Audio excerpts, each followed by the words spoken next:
Hello everyone and welcome back to another video from Wake&Tech. In this video, I'm going to show you how to reset your forgotten password on Forex.com. So let's get started right away.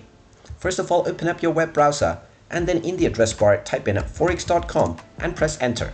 You will then be taken into the official website for Forex.com, from which you can directly create a new account if you don't have one already. Now, if you have forgotten your password, hover over to the account section and then click on login. This will now take you into the login portal, from which you will need to click on I forgot my password in order to reset it. Go ahead and click on this link and you will be asked to enter your email address and your username. Just type in the username that you set up while creating your account, followed by the email address that you signed up with. Then simply click on the Get New Password button and you will be asked to check your inbox. Just check your inbox and open up the link that you see from Forex.com.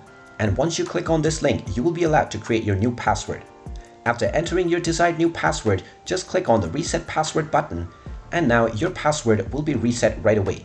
Once your password has been reset, you can simply use your original email address along with your newly created password in order to log back into your account right away. And there you have it. That is how easy it is to reset your forgotten password on Forex.com. If you find this video helpful, make sure you hit that like button and subscribe to our channel if you haven't done so already. Also ring that notification bell to never miss another update from us. Thank you for watching and I will see you again in the next video.